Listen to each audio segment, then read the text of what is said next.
Excellencies, distinguished guests, ladies and gentlemen, good morning and a very warm welcome from Singapore.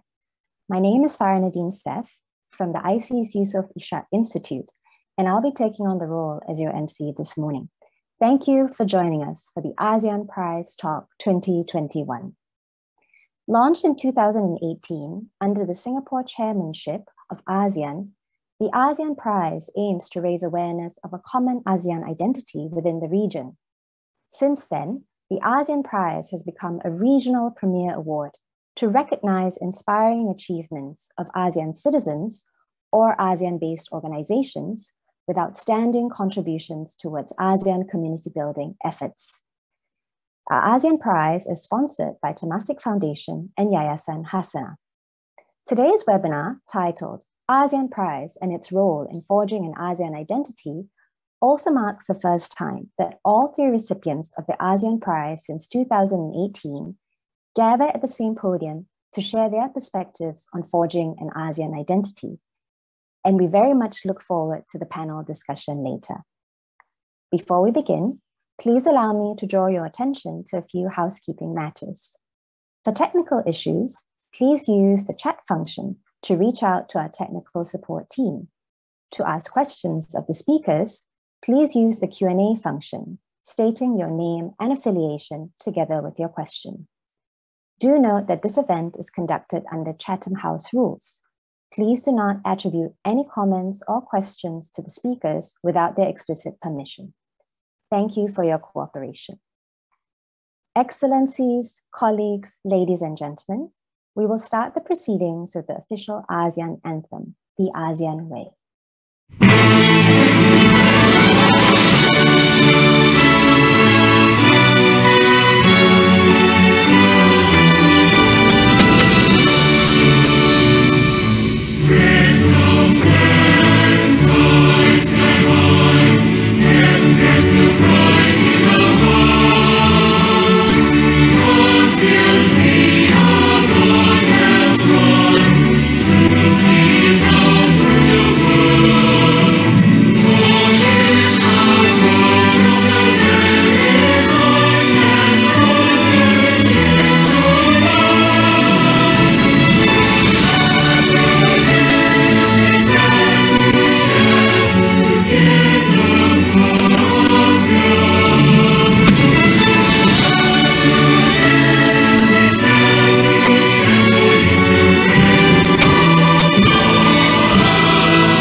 Ladies and gentlemen, we are honored to have the Secretary General of ASEAN, His Excellency Datuk Lim Jock Hoi, to deliver the welcoming remarks.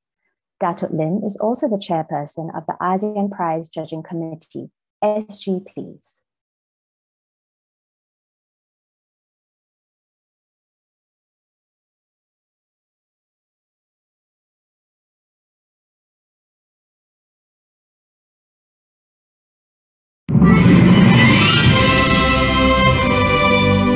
Mr. Benedict Chong, Chief Executive of the Temasek Foundation International, Datuk Shahira Ahmad Bazari, Founding Trustee and Managing Director of Yayasan Hasna, recipient of the ASEAN Prize from 2018 to 2020, Ms. Linda Kau from Philippines, Tan Sri Dr. Jamila Mahmud from Malaysia, Mr. Choi Sheng Kok, Head of the ASEAN Study Center and Director of the IC's Yusuf Ishak Institute based in Singapore. Excellencies, colleagues and friends, good morning. I'm pleased to welcome you to this inaugural ASEAN Prize Talk 2021 today. This forum aims to facilitate greater public awareness of the ASEAN Prize as a prominent regional accolade. The forum also hopes to encourage more individuals and organizations from ASEAN member states to showcase the exemplary work that enhances, promotes, and contributes to ASEAN community building efforts. All stakeholders, including civil society organizations, academia, women, the media, opinion and business leaders, as well as young people, play a vital role in supporting ASEAN to achieve a politically cohesive, economically integrated, socially responsible and rule-based community. The ASEAN Prize puts a spotlight on their notable contribution that may also inspire many others to join in the realization of the people-oriented, people-centered ASEAN community. Excellencies, colleagues and friends, launched under Singapore Chairmanship of ASEAN in 2018, the ASEAN Prize has been steadfast in its objective to foster a sense of unified purpose and shared identity among the diverse community across the region. This aligns with our spirit of one principle, of one vision, one identity, and one community, which is also now all the more important as we pursue a robust post-pandemic recovery in ASEAN. As the chairman of the ASEAN Prize Judging Committee, I'm pleased to note that the number and quality of submission received for this award have grown these past years. I thank the national focal point of our member state for their continued hard work in communicating the ASEAN Prize to a wider audience, in addition to coordinating and responding to nationwide call for nominations. The ASEAN Judging Committee, comprising former Secretaries General of ASEAN, is tasked to undertake a thorough assessment of all the applications, receive and select a qualified applicant as the prospective recipient of the prize each year. Through this process, we have identified Ms. Linda Ko, an autism advocate from the Philippines, as awardee for the year 2018, Dr. Jamila Mahmud, a humanitarian leader from Malaysia, for 2019, and ISIS Yusuf Ishaq Institute of the ASEAN Studies Center, an academic think tank based in Singapore, for 2020 respectively.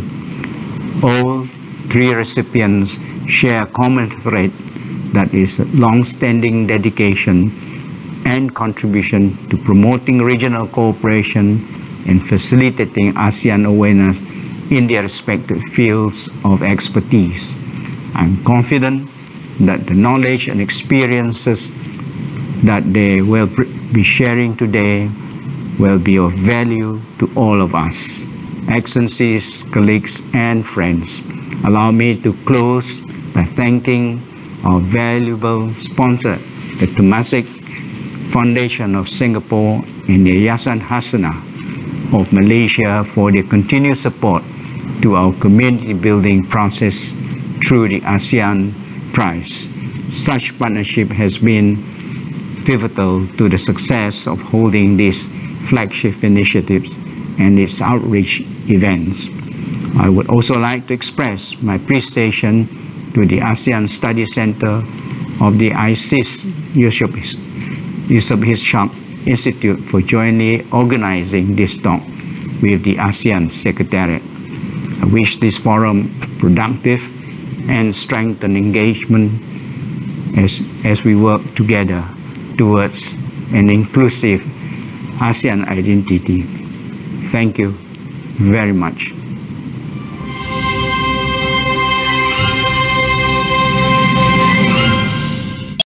Thank you, Datuk Lim, for your message. I would like to now invite the Director for Community Affairs at the ASEAN Secretariat, Mr. Lee Yung Yung, to take over the proceedings and to moderate the panel discussion. Mr. Lee, please.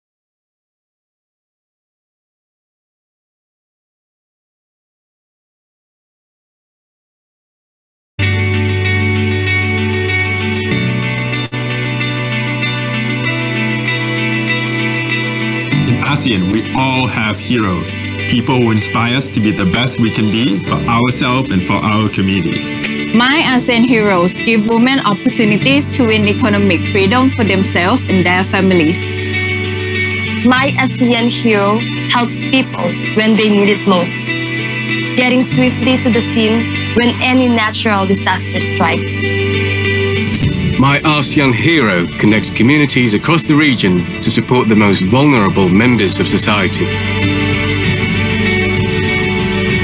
It's time to celebrate the heroes of ASEAN.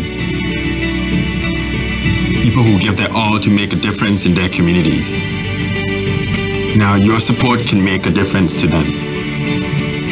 ASEAN Prize recognizes individuals and organizations who are working to build better communities and bring the people of ASEAN closer together. Submitting a nomination for the ASEAN Prize is an opportunity to recognize ASEAN heroes, shine a light on their work, and ensure it receives the support it deserves.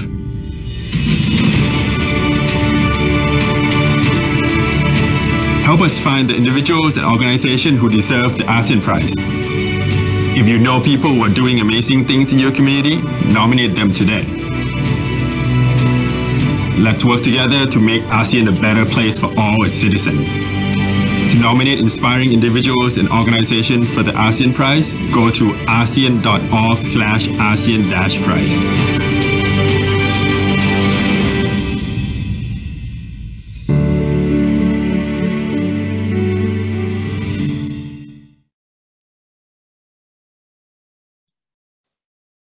Thank you. Good morning. Whether you are joining us from whichever part of the world, good morning to you. I'm Lee Yong Yong. I'm the Director for Community Affairs in the ASEAN Secretariat. I'm given the important task actually to moderate the session of this panel featuring distinguished recipients of the 3 previous ASEAN Prize. I think all of you have seen right at the very start when you were in the cyber waiting room, you saw the 3 profiles of the recipients, ASEAN Prize recipient from 2018, 2019, 2020. And also the last video that you have seen from Kun Fuadi Pitsuwan, the founder of the Pitsuwan Foundation based in Thailand.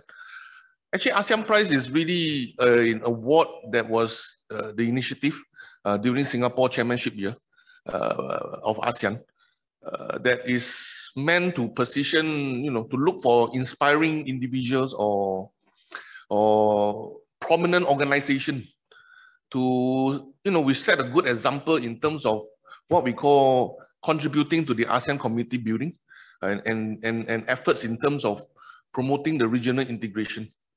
So I think through the videos, you have seen how each of these recipients, they have in their own ways works towards either increasing the ASEAN awareness or creating more opportunities to showcase what ASEAN really is in terms of being an energetic region, people-oriented, people-inclusive, rules-based. And really, I'm really glad to see that as we go along, as what Secretary General has also mentioned in his speech, increasingly we are seeing very good calibers of qualifications or submissions from the national focal points from all the 10 countries every year as we present it to the judging committee panels chaired by the SecGen himself, as you heard. I would really urge everybody here. I realize there's a lot of Filipino audience actually, based on our registration list. There are a lot of you are very interested in what ASEAN Prize is. And likewise, I would really want to encourage everyone else in the rest of the region to continue to submit your national, your application to the national focal point, which is actually your national ASEAN Secretariat based in the Ministry of Foreign Affairs. With that, I would just like to introduce my distinguished panel. Ms. Alinda Koh, or Dang as I call her, she is the 2018 ASEAN Prize recipient, inaugural recipient actually. As we have seen from the video, she actually received the prize from the Prime Minister of Singapore back in 2018, the 35th ASEAN Summit. And she is she's famous in the Philippines in terms of moving forward the advocacy for autism awareness. And actually, based on what she has done at the national level, as she chaired the Autism Society of the Philippines, and her subsequent involvement with the ASEAN Autism Network, we actually felt that she was a very deserving recipient back in 2018 for us to award her with the ASEAN Prize. Dang, good morning. We welcome you. In 2019, we subsequently identified Tan Sri Dr. Jamila Mahmud, who is a medical professional herself. To those who knows her in the public health sector, humanitarian assistance sector, you wouldn't find, you will know her, her name is being far and wide. When we actually identify her as the 2019 recipient, for ASEAN Prize, she was actually serving her appointment with the Red Cross base in Geneva. So we actually had to flew her all the way to Bangkok to receive the prize, the trophy itself. And we are really glad that she has went on to serve in various capacities after Red Cross to contribute to the ASEAN humanitarian aspect, as well as public health with the Malaysian government. So, Kak Jamila, we welcome you as well. Tan Sri Dato' Jamila. Last but not least, back in 2020, last year, when the region was troubled by COVID, we were very glad that ASEAN Prize continued to receive a lot of attention. And among those, one, we thought, actually it's not we, I'm just trying to put credit to my name, the judges, chaired by SG. Judges actually felt that, one deserving winner was obviously the ASEAN Study Centers, based in the Institute of Southeast Asian Study, Yusof Ishak Institute in Singapore. According to actually, I do not mind sharing this. According to one of the judges, who used to be the SecGen of ASEAN, the sentiment was, I think ISIS has done very well over the years in terms of bringing ASEAN, one, raising the awareness, two, educating the people what the region work is, whether it is a political sphere, economic or social cultural. And I think ASC over the years has also built up a very credible names in terms of publication, in terms of hosting seminars, workshop, webinars. So I think that was really the basis where the judges felt, make their judgment or make their decision. And I think being that actually ASEAN Study Centers, ISIS Yusof Ishak Institute was actually the first establishment actually to be awarded this ASEAN Prize. Obviously, Dang and Kak Jamila being individual recipients. So in that sense, we were really glad to identify the first establishment in the region to be awarded with this ASEAN Prize.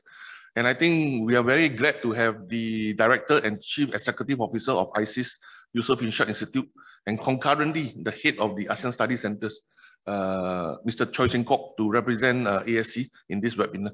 Mr. Choi, good morning to you. Welcome. I hope everybody is well. So, and I've been given a lot of signal by my colleague to get the show going. Stop wasting time talking. So yes, good morning to all of you again. Maybe I can just throw out the first question. And as I also invite questions from the audience, you may put it in the chat as what the MC has mentioned. We will go along and see what are, if we have time, we'll try to answer as much questions as possible. Ladies and gentlemen, good morning. I think probably the first question that I want to kick off or kickstart this panel discussion is essentially all of you being, ASEAN Prize recipient yourself. There is now what we call an added layer of new identity to you or to your establishment. How is that like per se? Because bearing in mind today, we are also trying to see how ASEAN Prize itself can be a tool to talk about fostering a regional identity. So this question is very much a spin-off of what the webinar theme is. Dang, the fact that you are the first recipient, maybe I can invite you to kick off. Okay. Well, aside from being teased by my friends calling and introducing me as Miss ASEAN, just like a Miss Universe, no? Getting the ASEAN prize further enlarged my perspective on things because, like the video mentioned, I started with my son, the Autism Society Philippines, the ASEAN Autism Network, which were all about autism. No? But being updated with ASEAN's program and services, I can see a bigger picture. And the presence of my ASEAN Prize awardees here actually humbles me. Good morning. Thank you. Kak, would you like to go next? Ladies first. Thank you so much, Yu Yung. Nice to see everyone again. And again, huge thanks to the sponsors and ASEAN Secretariat for giving us this great opportunity to be your recipients. It's an honor and also a responsibility that we all have to carry with us. The ASEAN Prize to me is important because it is from the region, it is funded from the region, and it acknowledges those of us who work in the region. Since I received it, as you know, I decided to distribute the funding to two organizations that I really respect, the Malaysian Red Crescent Society, as well as the Surin Pitsuwan Foundation. And unfortunately with COVID, the funds are used very fast. And I think that for the Pitsuwan Foundation, we are really hoping that we will be able to move forward to realize some of the dreams that the late Secretary General of ASEAN had. I hope that this is inspiration for people in ASEAN. I think when we acknowledge our citizens, it's something that I hope not just inspires, but catalyzes young people in the region to really do something that can help our region get stronger and safer and more prosperous in the future. So thank you again. Thank you. Director Choi, I guess we will be very, to hear from you. Can I invite comments from you as well? Well, thank you very much and a very good morning to everyone. I can say that I'm really the one who's very privileged to be with two other ASEAN Prize recipients, and both are also ladies, very charming ladies.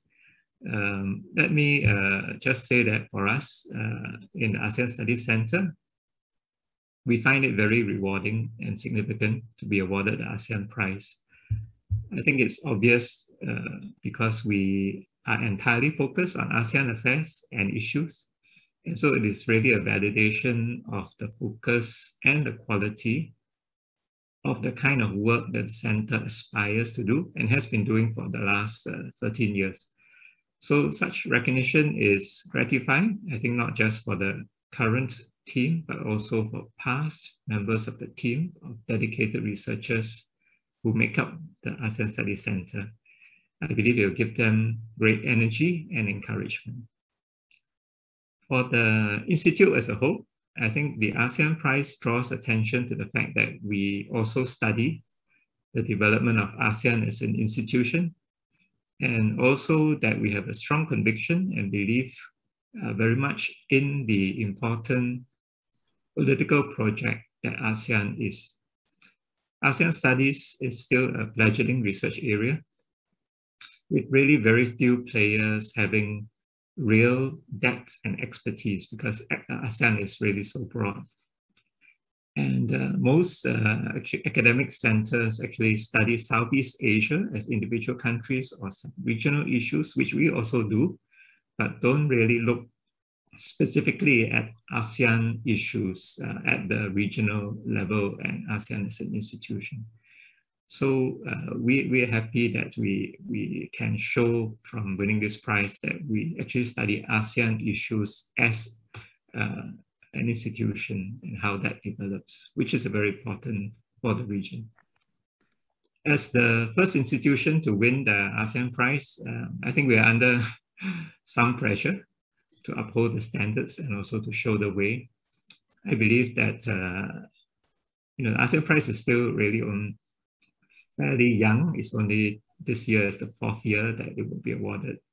And over time, the prestige and the value of the prize will definitely go up. I mean, we've seen how the Nobel Prize over 120 years, the kind of recognition it achieved, or another long-standing prize, the Pulitzer Prize for Literature. It's also, over years, it's really become, I would say, a hallmark of excellence. Sometimes can be controversial, but nevertheless, recognizing people who have made a mark in the cause that they are trying to work for. So for ASEAN, the ASEAN Prize is really, I believe, the pinnacle, and in years to come, I think it will really become something which I hope many people aspire to. Thank you. Thank you. Indeed, I think each of you has mentioned also, you have, in your own ways, you have mentioned about how this prize has also added value, in terms of your work. I think this actually led me to my next question, that I think especially for Dang and Kak Jamila, because as what Director Choi mentioned about ASC, this is actually a very complementary to the work that ASC is doing. But for maybe individual recipient, Kak Jamila and Dang, I'm sure when you all apply, in fact, I can safely say, actually, for the three recipients, when you at the point of applying for this, on being nominated for this prize, I'm sure none of you have thought you will win. But the fact that, either through friends, words of mouth, something must have motivated you. And now that you have won, how has that actually had a positive impact to your advocacy work? Especially for Dang, say, in the autism sector, and Kak Jamila for the humanitarian medical sector. Do I answer first? Okay. I leave it to the ladies. Yes. Okay, Dr. Jamila, I'll go first. I'm often told being the first ASEAN Prize winner puts the advocacy and the organizations I represent in history. Okay, I hope I'm not bragging, because we're always so proud we're the first recipient of the ASEAN Prize. It gives legitimacy to the ASEAN Autism Network and its member organizations like the Autism Society Philippines. Now we are getting more engagement with government agencies, whereas before some of them have not noticed us yet or not prioritizing us. We thank ASEAN for accrediting the ASEAN Autism Network as an ASEAN entity. And now we even have the constant personal attention of Pak Yong Yong.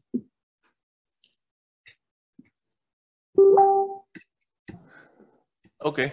I'm obviously just doing my job in my capacity as a secretariat, but thank you for acknowledging.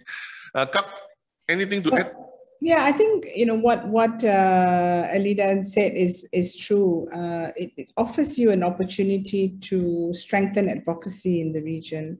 For me, as you know, Yung Yung, I have been very active in the region for many years and internationally as well. But all my previous recognitions were global or national, and to have a regional recognition actually is very powerful.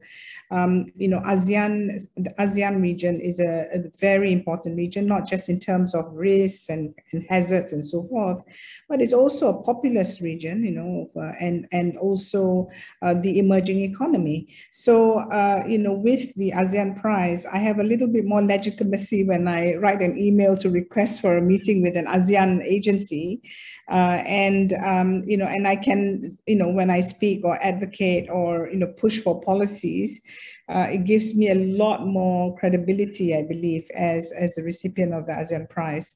So I think, if you compare the ASEAN Prize, and speaking very frankly, with other prizes in the region, you have the Maksasai Award and other really, really good awards in the region.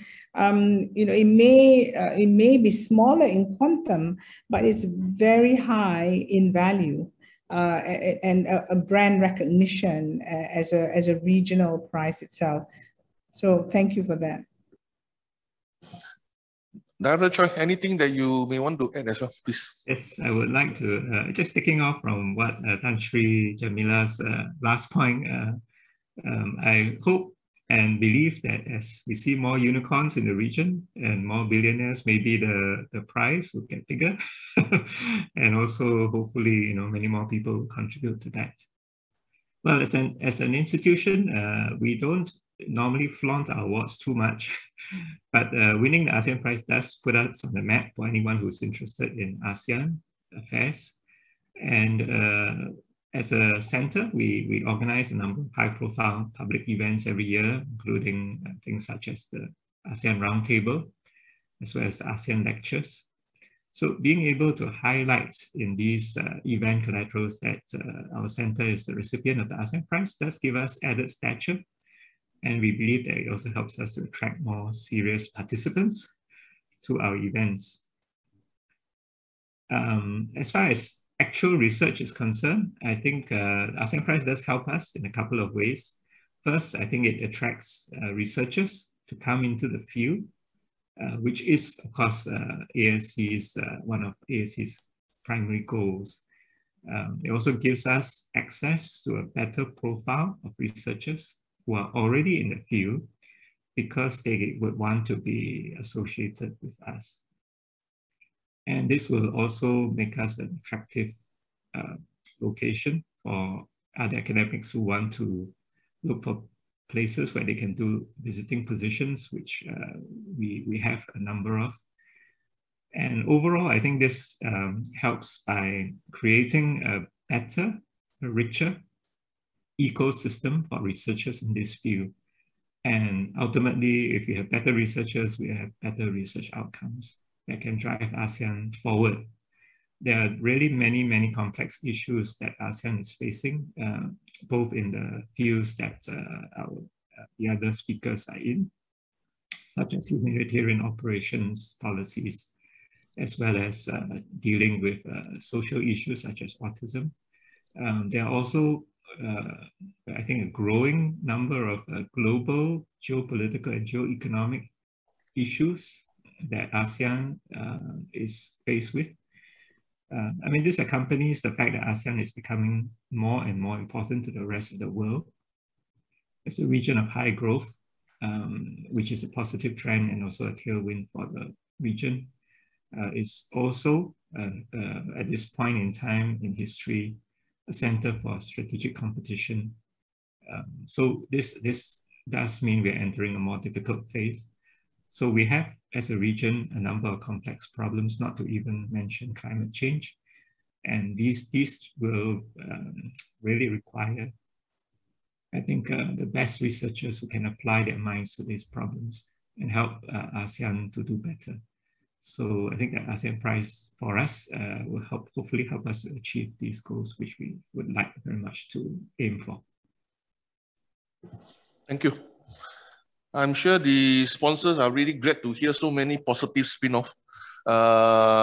You know, as I mentioned, this is a webinar that we have also, not just for to generally increase awareness of ASEAN Prize, but also we have invited many counterparts along what we call the eco chain, our national focal point colleagues, national colleagues, and also the rest of, you know, the sponsors, all this to have joined today.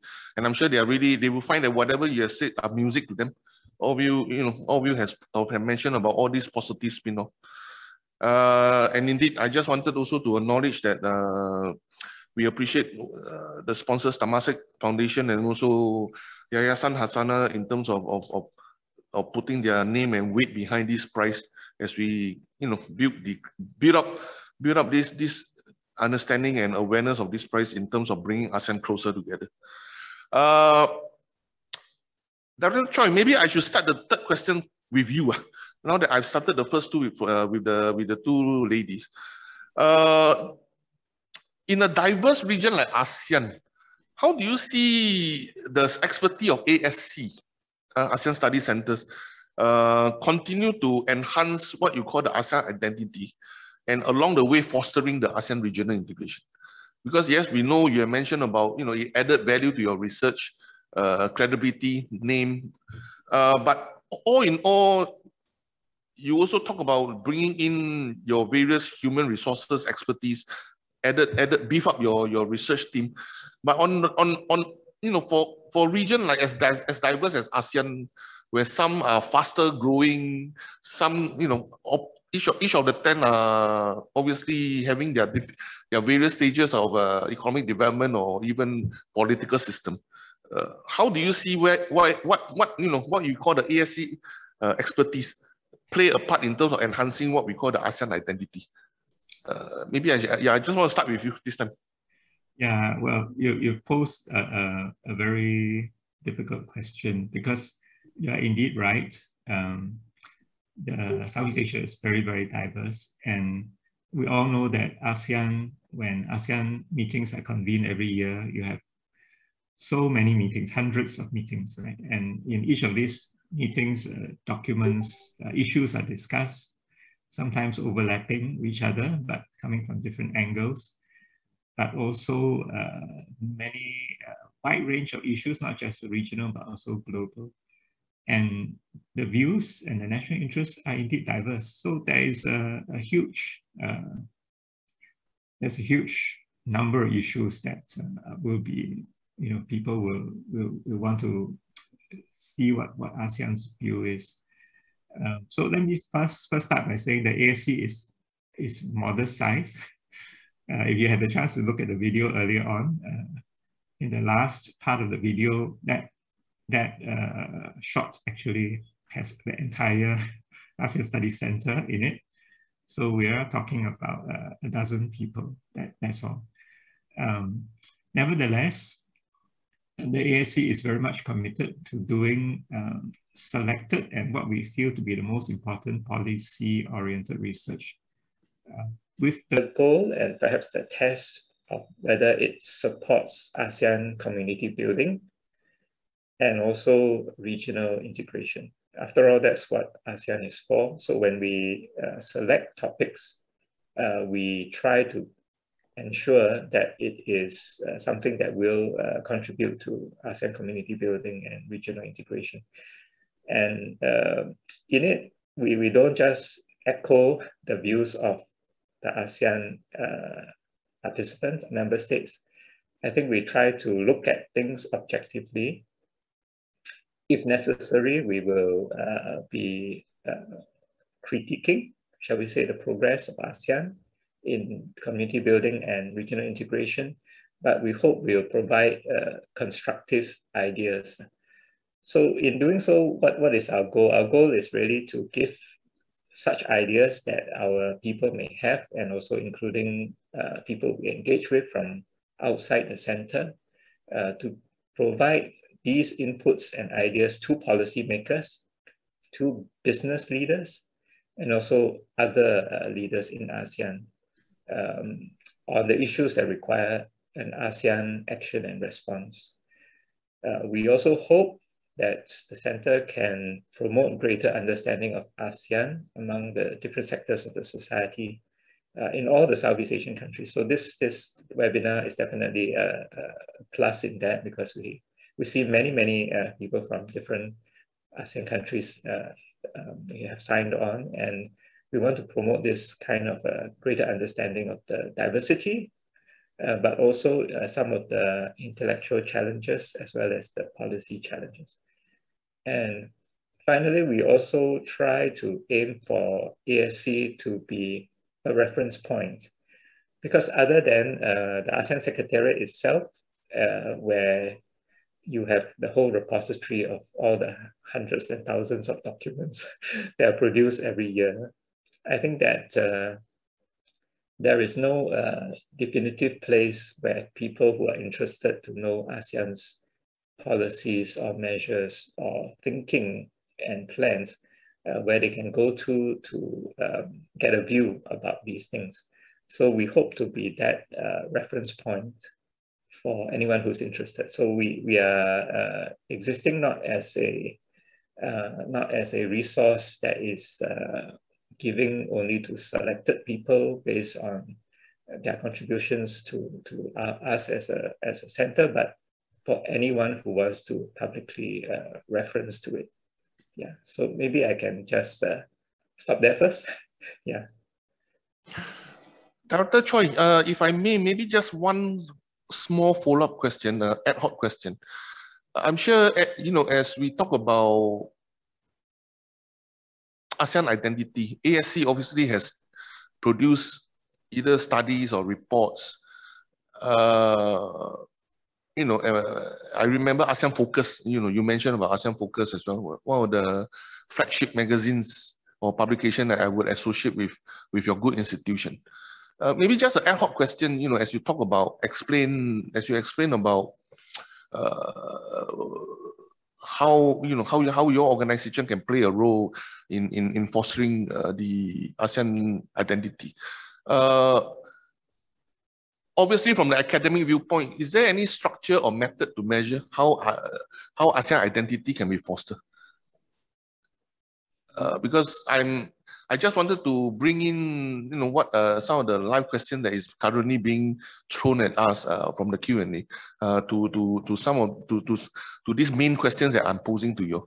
Because I think that would actually be something of a value add of an academic institution, like a very good academic institution like ASEAN Study Center, that you can look into how what are the various methods to be adopted to measure the ASEAN identity going forward in that sense. Yeah, so that's a good question. We ask ourselves that question quite often. So how do we know we are succeeding, or even in a modest way, or at least how are we doing? We, as you pointed out, we actually do a number of things. We organize events, some of which are bigger events like the ASEAN Roundtable, and then also the ASEAN Lecture Series, which every year we have at least one, if not more. And the publications that you also mentioned, ASEAN Focus being one of the original ones that has been ongoing for a number of years, as well as other kinds of commentaries and analysis, as well as the State of Southeast Asia survey. We are growing in our data collection on all these reports to try to indicate how we're doing. Every month, actually, we look at how many people read these publications, how many people attend our events, and because now there's all over on a virtual platform, there's an international audience, and so we are able to track where they come from. That helps a lot because we can then actually profile, the audience and to know what background they come from, and how we can, places where we may not be attracting as much audience, and then we can try to work on further doing that. So I agree that is really a very, very basic level in terms of trying to look at the effectiveness of the programs and whether that we can succeed in this mammoth task of community building and regional integration. It's ultimately, I think we can only act as a catalyst and a multiplier. Because we do things, hopefully other people feel inspired to do similar. Just like my two fellow speakers as well. I believe they also don't try to do everything. They hope to inspire many other people to do the same kind of work that they are doing. And so same for us. We try to hold good events, generate good discussions, generate ideas, and then hopefully others will catch on and contribute as well. Because in the end, I would say we can pour so much resources into it, but it is, really when everybody is excited by it, that it will all work. Thank you. Thank you very much, Director. Kak Jamila, maybe I can ask you next the same question. your role of expertise in enhancing the ASEAN identity and fostering the regional integration, bearing in mind your field in the medical, in the humanitarian assistance. And like I say, I'm also trying to draw in questions element from the Q&A currently being typed in by or shared with us by the live audience. How do we make ASEAN a bit more inclusive and a bit, towards the what you call the what's the best word to use? Putting the focus on the marginalized, the lower income, the poor. Especially as I mentioned about your expertise, now that you win the ASEAN Prize, and how do you think ASEAN Prize should do that towards working towards where you are where you are famous in terms of advocacy? Thank you. Yeah, thank you very much. That's a really important question because every nation in the ASEAN region, in fact, the whole world is grappling with the pandemic, right? And it's impacted everything, not just health, but also social structures, economy, and so on and so forth. So whether you're working in autism or whether you're a think tank, you are also affected by the pandemic. Now, as an ASEAN region, I think we need to be better at collaborating. We need to be better at sharing knowledge, and we need to be better at jointly designing what measures we can actually take as a region. I give you some examples. We have been suffering from the issue around vaccine equity. Some countries in ASEAN are a bit better off and they can, procure the vaccines earlier, but some are still struggling, right, to get the vaccines that they need, particularly when the populations are large. And I think that we could have done a better job in looking at, what are the risks that we are facing as a region. And I am a big believer in futures and foresight, that if you don't start planning and looking at those risks, you can then miss that opportunity to do the planning. So had we as a region come together to say, all right, if we as a region are protected, then perhaps our economy could have been revitalized earlier. Our people wouldn't have to suffer so much because they couldn't go to work. So perhaps as a region, like the EU, we could have en bloc done a procurement as a region so that the countries that are less economically developed can benefit as well. And therefore our ASEAN travel bubble, our economic sectors can all open. And this is just one example. Now, moving forward, we know that the ASEAN region is extremely vulnerable to the shocks that are a result of either natural hazards or climate. So we now need to put in place measures, and this is why, my new role with planetary health is because it's all encompassing. You can't get health or economic development without the planet being healthy. Yet we have to use this opportunity now to look at opportunities where we link up as a region, right? And I think maybe my final point here is that I'm a big believer that it is local and national capacities that must be capacitated and strengthened. And for that to happen, our region itself has enough expertise to support each other. So developing a community of practice within the region itself can actually help us learn from each other, whether it's on social issues, crises, or political democracy, whatever. There is enough intellectual power in the region, as well as experience for us to gather that together. So I think there's a lot to do moving forward. And then as ASEAN, we can stand tall and go to the international arena to say, as a region, here are our recommendations, rather than as disparate countries within the ASEAN family. Thank you. Dang, I suppose that leaves you. Okay. So the question, yes. The role of my expertise in enhancing, right? Okay. Yes. I'm not sure if you can call mine as an expertise, because I think it's more of the passion to do something for people like my son and inspire parents and partners to work for Autism OK ASEAN. Whenever I hear the words ASEAN identity, what I visualize is that of a female, a mother specifically, a mother who will accept his child no matter what. And when I hear the word regional integration, it sounds to me as regional inclusion, regardless of status and regardless of physical and intellectual capability of each ASEAN citizen. So I think being a mother and now being an ASEAN Prize awardee makes me effective in engaging other families. No? And because when I face them, they just see a co-parent, a co-mother, sharing our experiences, sharing our journey. And we continue to do so despite the pandemic. We realized that while before the pandemic, most of our programs were already addressed to the adult people on the spectrum. After the pandemic, we have to address the parents' depression, stress. So we have to include that in our online programs. I think on the whole, yeah, especially obviously this pandemic is still lingering in the region, no doubt. But I think just to, you know, as a wearing my hat as a secretariat staff, we do know that, you know, ASEAN tend to work behind the scene.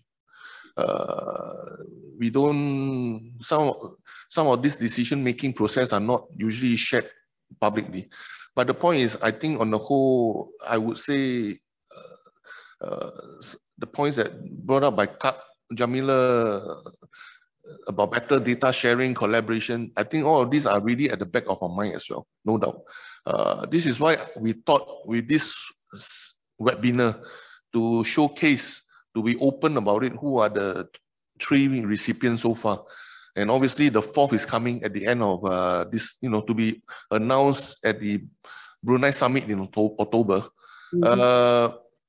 You know, we wanted to build up that kind of network and expertise, whereby each of you can either work among, you know, with ASEAN Secretariat or with the respective sectorial bodies to tap on your expertise to actually do more outreach and to bring really the benefit of regional integration to the ground. Because really, you know, I'm not saying this really for slogan, but I personally believe that the whole purpose of ASEAN taking up this regional integration on community building process is really to benefit the people. Slow as it may, we are not perfect, but I think we are also trying to learn a lot from regional integration from the rest of the world. EU, for example, what they are doing correct. We try to see whether certain modus operandi can be used in this part of the world. We also integrate, we also expand and enlarge after 1967. Subsequently, we brought in Brunei, we brought in the CLNV countries.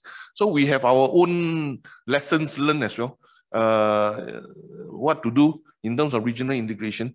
Likewise, ASEAN may be 11, may have 11 members someday. You know, these are things that all of these I'm sure is being considered by the policymakers and the respective states and government. But you know, I think whatever is said is true, and this is why we thought this ASEAN Prize is a good mechanism to do a lot more outreach, resting on your various expertise. Can I just jump in again? Yes, sir. To, please. Yes, sir. Yes. Comment on the subject that has been raised. I think it is very true that you know, there are always more things we can do together. I think that is the nature of the work that ASEAN needs to set about.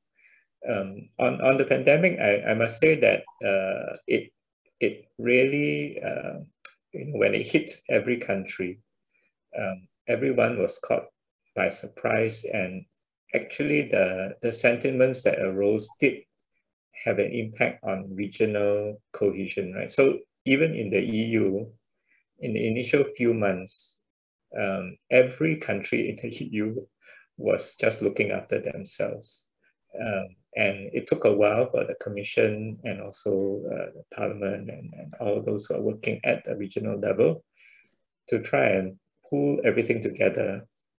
So I think at the end of 3 or 4 months, they were able to then assert, within the EU that vaccines will be, sort of distributed within the Union on an equal basis. And I think that sentiment, of course, took a long time to arrive at. Within ASEAN, I think that it's not that these things have not been thought about before.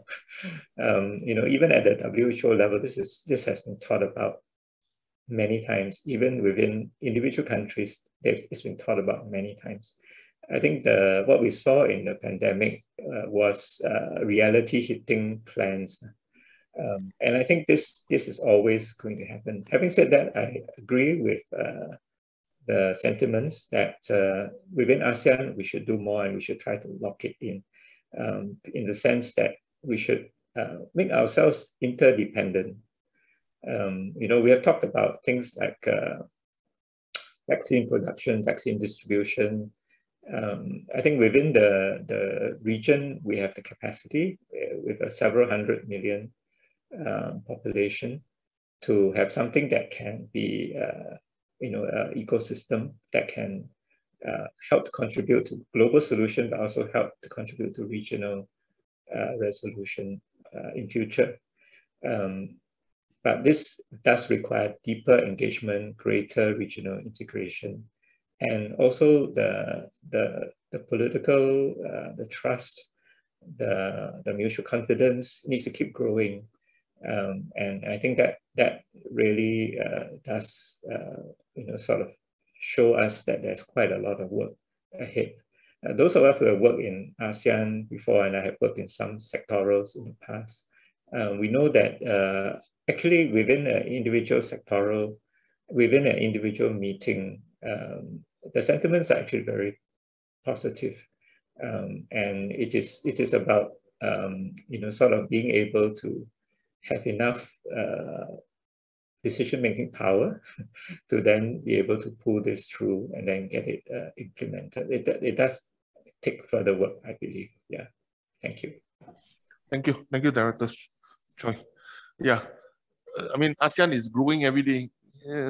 Now we are, based on the last 2019 numbers, I think we are about 650 million people officially. Unofficially, we do not know how big is it. But the whole point here is, yes, we are growing. We really want to be energetic and also continue to stay relevant. And that is why a lot of the expectation over the years has also increased about what ASEAN can do. Yes, but fair comment totally. Panelists, maybe I should just go to the next question. I've asked you about inclusiveness. You have, some of you have touched on it as already based on your previous answer. Some of you mentioned about COVID is still a very big issue. And obviously, whenever there's a crisis, there comes an opportunity. One of the things that we have found to have, besides having COVID transform the region, the way we do business is obviously the massively utilized, digitalized world now, technology, where people are experiencing effortless interconnection beyond borders. From where you are sitting, Dang, yes, Jamila, and Director Choi, how do you see this cyber era benefits the progress towards a resilient and inclusive ASEAN community 2025? I mean, even now as we talk, there's no need for us to fly to Bangkok or Singapore to meet up. We are now doing this over the digitalized world, and audiences are you can take part in this webinar anywhere in the world, even in Africa. So as we talk about COVID, we talk about naturally we have to talk about what has spin off positively, and one of it is obviously how digital transformation has come to ASEAN. How do you see this cyber era benefit the progress towards a resilient and inclusive ASEAN? Dang, maybe I start with you. Okay. Again, I would take off from our experience in the ASEAN Autism Network and the Autism Society Philippines. The there is a blessing in disguise with this pandemic situation. Before, it was unimaginable for us to tell our members, to tell our audience can you just go online? Can we just do Zoom? No. Now they have to immediately adjust. No, of course, we have some problems. We have connection problems in some areas, but we found our programs even reaching more people and even more frequently. Well, of course, I don't think that would be the same for programs like Dr. Jamila, where you have to be physically present. No, but in our case, we got more engagement, and so it is our prayer that what happened to us will also happen to the ASEAN, although it's much a bigger pool, but we know it's going to happen also. Now, let's just not forget the marginalized, so that we can also have them engaged. Maybe before I pass it on to the other two panelists, Dang, just to do a quick follow-up on your question. You mentioned about marginalized, the vulnerables of the societies. Yes. I ask this because obviously, given your nature of advocacy and your activeness in the autism area, how do you think we can better reach out per se using technology to really the people with autism? I mean, not everybody is like a Rain Man per se, very good at numbers, or not everybody is able to operate behind a keyboard. And in that sense, how can ASEAN, whether it is the region or at the national government, from where you're from, obviously Philippines, how can that be better achieved? Okay, so that's true, because the autism spectrum is kind of wide. No? There are people you can easily reach on Facebook. You can easily reach their group there. No? But for the rest, like my son, well, you have to go through the parents. Okay, and again, you can find us in Facebook also. But of course, it through parent organization like ours. No? But we now have a growing number of what we call self-advocates, and they would like to be really participating. No, they have also formed their own group chats, their own Facebook. So maybe we can help, the ASEAN Autism Network can help you find them. Okay, thank you. Kak, may I invite your inputs? So I think that this question is important because if I look at it from a race, planetary health, crisis perspective, we now realize that we really didn't have to burn all that carbon for us to get things done, right? So I think that this whole digital, opening up of our digital communications has really, I hope, alerted all of us that we really need to minimize our carbon footprint. And it is possible to have meaningful conversations and discussions and even policy dialogues through a virtual platform. But some things are worrying for me in terms of the cyber, opening up the cyber. Number one, as our previous speaker mentioned, there is a digital divide. Those people who really need to be having access to digital tools may not have it. So if you think about the more remote places, even in Malaysia, when you have to do online schooling, it has been a challenge. For people who want to get their economic activities up through digital sales and so forth, it's also been a challenge. So it's not an equal or level playing field in some countries in the region. And I think that is something for each of the governments to address.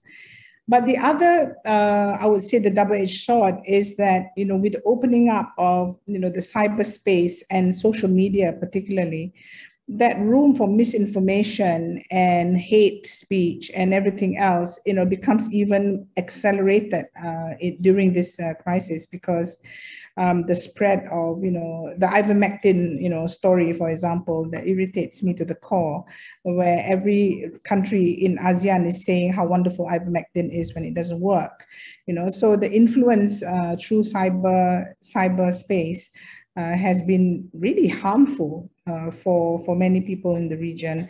And similarly, you know, promoting vaccine hesitancy, the whole anti-vax movements and so on and so forth.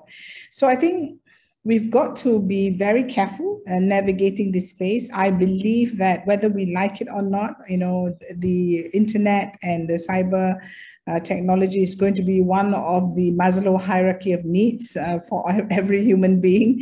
You know, we all get very stressed when we don't have 4G or internet, but we also need to be cognizant of the fact that there are many people who don't have that access. I want to touch on something sensitive, but I think I would be remiss if I didn't speak about it. When you talk about inclusion, one of the biggest you know, eye openers, if you like, and this is something I know the two speakers have heard me communicate with them before as well, is that we have issues with migrants, refugees in this region, and that, you know, we have to address this. When there were, you know, refugees fleeing countries from ASEAN, you know, ASEAN countries were pushing them back. So, you know, so we are perpetuating a humanitarian situation where, you know, people who deserve to be protected because they're persecuted are not even being protected by our own people in the region. So I feel very strongly about this. I feel that, you know, as the ASEAN Prize recipient who has been working on humanitarian issues, human rights and health and crisis, that, you know, we have to exert our voice, whether we, you know, whether it's liked or not by governments. And I think this is where the humanitarian sector is so clear, that our principles of impartiality, neutrality, independence, and humanity are, we can't compromise those. So let's talk about inclusion broader than just having ASEAN integration. It's also about including those who may be more at risk than us in this webinar, who are facing real life challenges in their own countries. Yeah. Thank you. Director? Yeah.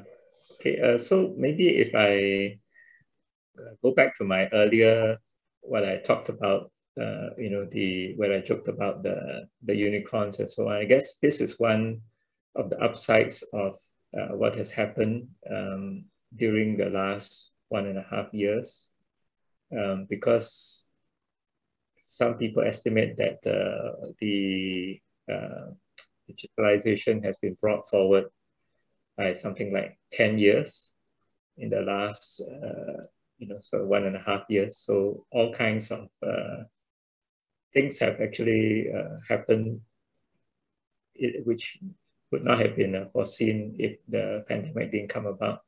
So yes, there are so opportunities that this throws up. I think the opportunities for building a stronger ASEAN community, for making, you know, the job of Yung Yung, for example, more effective. I think it does represent quite significant improvement in opportunities. No doubt that there are also you know, sort of downsides as well, which I think Dr. Jamila has pointed out. With the way that the internet has changed, I think that spatial boundaries have gone away.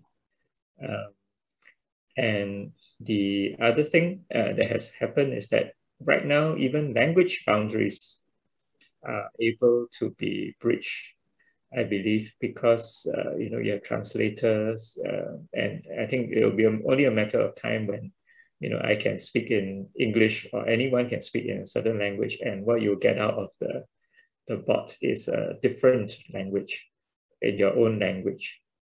And I think that potential actually helps us in Southeast Asia, because we have different languages. Today we have this webinar in English, but actually many people may not be able to access it, whether in Indonesia or perhaps even Myanmar and Cambodia, and so that the possibility of being able to bridge language barriers using what the digital world provides in terms of tools makes the communication with the region potentially easier. Having said that, I think there are many things. There's a lot of work to be done in building regional identity. So I would personally recommend that we start with the youth because they are the most savvy in this area already. They are less entrenched in prejudices and mindsets. Right now, we can see them active all over the region. Sometimes in the streets, sometimes in NGOs, and they have a lot of energy that can be channeled if their imagination can be captured. So one way is to, for perhaps ASEAN, to pull together schools into a number of youth communities built around common interests. I think some common interests have been raised today. Autism is one, humanitarian and climate sustainability issues is another. Even issues regarding refugees, I think is an issue to be, there will be quite a lot of youth who are very exercised about this. And we can then link them together. And through that, you can also help to build a regional community. I think the biggest issue is that we need to feel like one ASEAN people. I think Ashu Jamila earlier on, she said that she feels like she's ASEAN. I mean, I hope that many more people will feel that way. We might feel we are Malaysian, Filipino, Singaporean. We may feel we are Asian, but in between, there's also, we feel we're ASEAN. And for us, maybe we are too, we have become too set in our minds already, but the youth, maybe they can begin to think ASEAN, even from their young age, if that is, something that can be sparked off in them. So I was going to kind of say that we should be encouraging a lot more intra-ASEAN tourism and humanitarian kind of school trips, that sort of thing, which then would bring our people to feel that we are one region. Of course, Singapore and Malaysia, for example, we almost feel like we are the same because there's a land bridge and we're traveling all the time. But that same kind of feeling does not really pervade throughout the whole ASEAN region. And if this digital world can help us to, make that, draw us all closer, distance through distance being shrunk, through languages being kind of sort of bridged, I think that will help a lot. So young people will be where if we fire up their excitement, I believe that it can become something organic and can deliver good, sort of payoffs over time. So Yung, you're back. So yeah, for a while.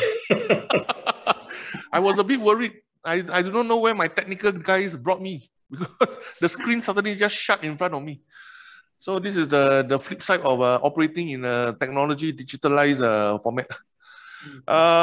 So thank you, Director Choi, for standing in and filling in for me.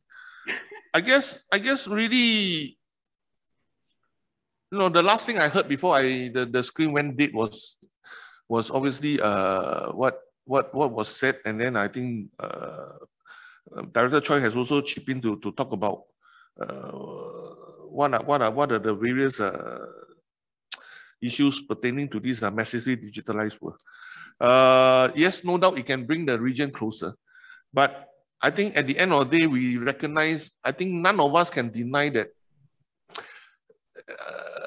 there is still a compelling need to do face-to-face meeting, no doubt.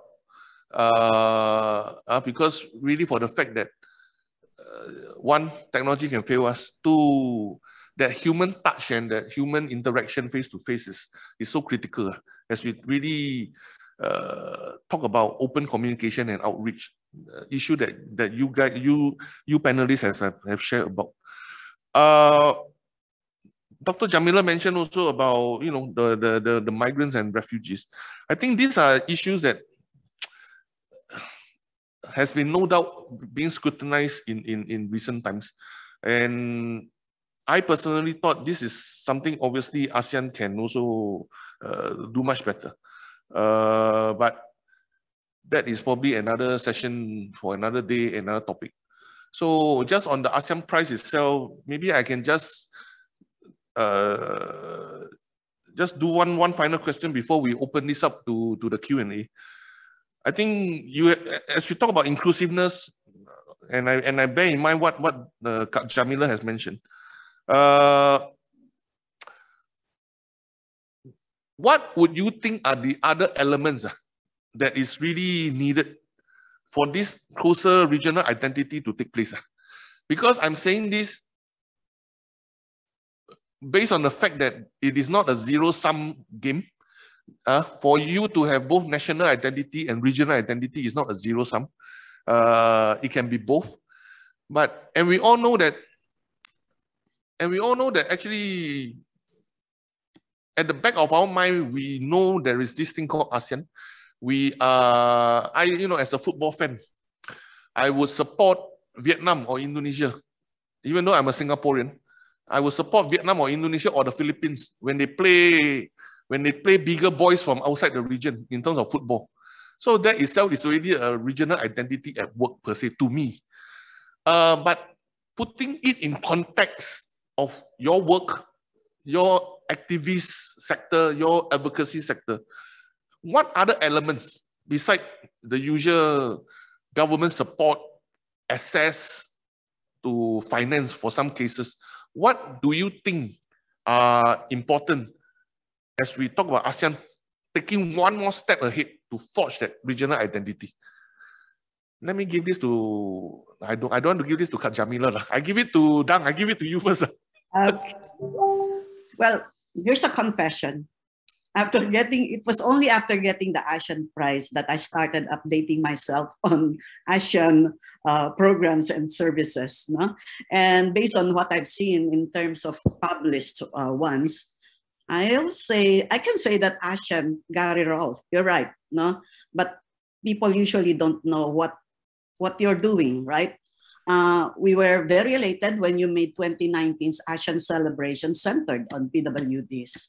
However, I will leave the answer about the elements to my two expert co-panelists. But let me go back to when I started with our family advocacy. It started with a very selfish, family-centric plan and action. Then when I joined ASP, one of the usual questions we get when asking families to join is, what's in it for me? It's always like that, what's in it for me? When I was asked to chair the ASEAN Autism Network, I declined several times because I said, we already have our hands full just running the operations here in the Philippines. We can't even share more resources with the other countries. So I guess to forge a closer regional identity and a more inclusive community, people have to see and feel more and more the ASEAN vision being put into action. Now, I cannot, while I was reviewing the question, I still can't give you technocrat's answer, but I know we have to find that, and that's also what happened in our local organization. They keep asking us that, so instead of answering it, we just keep on doing what we can do for them, and eventually they came. Before I let you go, Dang, I think maybe just one question, since you are in this, disability sector, as what I call it. This links back to my earlier point about having face-to-face, and actually one question just popped up by one of the audiences. As we talk about returning face-to-face, how do we ensure meetings and venues are accessible for those with physical and neurological disability? Online? No, face to face. You know, you know, whether the venue is wheelchair friendly or, you know, or able to accommodate some of these during this pandemic season, person with the blind, or, you know, whether you have the path walking ahead. Because we're not allowed. No, we're not allowed to do face to face now. No, as we talk about returning in the new norm, in the new post-COVID-19 world, how do we ensure that some of these venues are being kept at pace to be equipped with some of this facility to be a bit more disability friendly? Okay, that is true. Like in our case, their parents or their caregivers would have to be beside them online when we do our programs for them. So just like what the schools are doing, remember, with the schools now, the online schools, especially for the young ones, okay, they have parents or caregivers assisting them, and that's what's happening to us now. For those on the higher spectrum, that's not a problem. Now for the other disabilities, I don't think it's a problem, except maybe for those who are blind or visually impaired. Then you may have to use some apps for them, and also for those who are hearing impaired. But for those with physical disabilities, I think it's even beneficial for them, because all they have to do is sit in front of the laptop or device. Okay, thank you. Director Choi, maybe you would like to go first, because I think I also want to pair another questions to your thoughts about this, especially as we talk about inclusive education. Somebody has brought this up. Okay, maybe I will inject a dose of realism because I do think the ASEAN regional building project is really a long-term one. When we look at how our countries are formed, right? I mean, Singapore is only 56 years old, Philippines longer, Malaysia slightly longer, and you know, even Indonesia is 1948 that they became independent. So we are all countries that are quite young. It took a while for us to reach our national identity. ASEAN is another layer. We talk about the fact that this is another new identity that we want to forge, but it will take time. The EU took a long time to become, and even then, recently there's a crisis when a number of countries wanted to exit, and indeed one did when we had Brexit. So I believe regional identity will take significantly longer time to build then, and we will never fully arrive. Even national identities will never fully arrive, right? I mean, there's always more we can feel for our national identity. So similarly for the regional identity, how we can forge that identity and feel that we are part of the same region. Where we have done well, I think, is that now we are actually pretty comfortable talking to each other. When I participated in ASEAN meetings, I mean, we sit around the table. We don't feel we don't understand each other. We don't feel that we have big gaps between us. After having worked together more than 50 years, sorry, there's a sort of familiarity when we have ASEAN meetings. People understand each other, and I was really quite encouraged by Alina's video earlier on, where this gathering of sports and people are just together. It was really wonderful. And of course, when we talk about younger people, they get together, they don't feel at all that there's a gap. Yeah, so I think within the ASEAN, we need to continue with this building the regional identity. And I just want to bring in one thing, right? I mean, we've succeeded in doing the regional comprehensive economic partnership recently. This is really a miracle. I mean, in the midst of so many challenges, we are able to conclude that agreement, and it is ASEAN led, the biggest free trade area in the world. So we have significant, I would say, regional progress, and it kind of personifies that when we begin to think about the rest of the world, then ASEAN doesn't seem so big. That there's gains for us to really band together to do things. So like in the RCEP, we banded together to engage the outside countries like China and Australia and so on, so that we can have a good agreement that benefits ASEAN but also benefits the rest. And we elevated among our national differences. I believe there will always be national differences. Let's be frank. But there are also sort of much to be gained when we work together. And so that kind of progress and success, I think, is significant. But having said that, we need to build for the future. And earlier on, I said that one of the ways is we need to encourage ASEAN tourists to actually visit other ASEAN countries. Singapore is a bit more familiar to many ASEAN people because many ASEAN tourists do come to Singapore. So they have an idea what Singapore is like. But maybe we don't know each other quite so well. I'm very fortunate. I've traveled to all the ASEAN countries. So I kind of have a picture in my mind and a memory of each country. But that's not something that most people have. And we should start with the young, get them maybe through school exchanges, student exchanges, that they can then visit various ASEAN countries and form that kind of a stronger bond.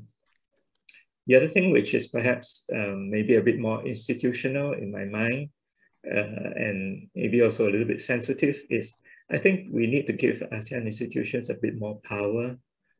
So, places like the ASEAN Secretariat or even collective meetings, they should be more empowered to be able to make decisions, because it is true that diversity can sometimes cause us to be very slow moving. And I think Jamila talked about one particular instance where decision making was slow, and it is simply the way that power is distributed today in the ASEAN system. We do need, I think, more power within the institutions. The EU is a very different animal from ASEAN because it has a different power, sort of distribution. I'm not saying that ASEAN should go there, but I think we do have a lot of room to move a bit further in that direction, I believe. So if we can do that, then I think regional identity will be stronger, and we'll have both ground up inclusion as well as, I think, the power to make difference by having some more central authority, for those who really want to advocate for ASEAN. Thanks. Thank you, Director. Kak, your thoughts, please. Kak, you are muted. Sorry. I'll always be the controversial one, right? Because I think ASEAN says nice things, right? That we want to have one ASEAN, prosper thy neighbor and all these things. But when you have to make decisions by consensus, it's a problem when there are outliers among ASEAN member states. The other thing, of course, building on what was said by Director Choi on ASEAN institutions and ASEAN structures, then investments must be made into these institutions and structures. So, without that, those investments, it's very hard for them to really reach a point of real excellence and, global standing and so on and so forth. So if I give the example of the ASEAN Humanitarian Assistance Center in Jakarta, it is such an important center. It's coordinating and looking at disaster risk reduction and all the important things. But the investment in that primarily is from foreign donors.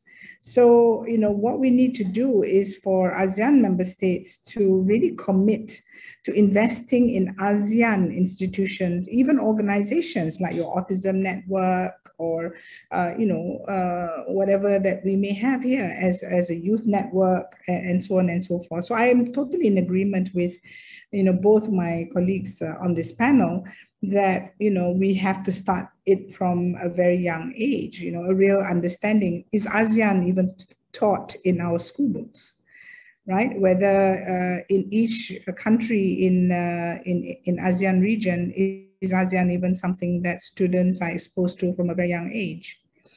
I remember growing up as a child, I had to learn the geography of Europe and North America, but but I was never taught. I mean, ASEAN wasn't formed when I was a child. That's how old I am. But I imagine that many young people today don't really know what ASEAN is and what it stands for. So I think that there's lots of these fundamental issues that need to be sorted out. I see only huge potentials in the ASEAN region because I really believe that, as I've always identified myself as an ASEAN person, primarily because I've worked with the ASEAN Secretariat for so long.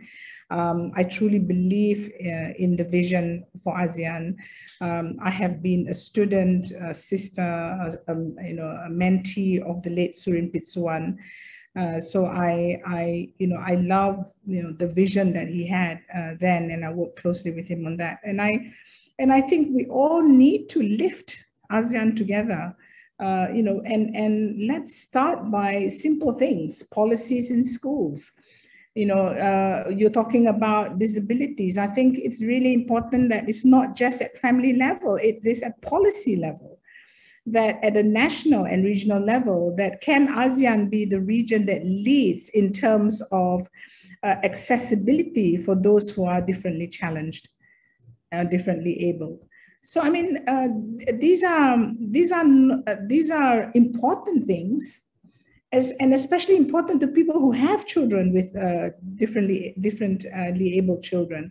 So I think we can pick and choose what might be some of the easy wins, the low-hanging fruit. It's not political, it's not controversial. Everybody wants people with disabilities to have ability to come to meetings, to be able to have a wheelchair ramp and a wheeled up ramp. So, so start from there, start from the easier things. And then we can stand proud as a region to say every building or every conference or every time there is something organized within the region, people living with disabilities don't have to worry. And I still go back to the fact that it must begin through education.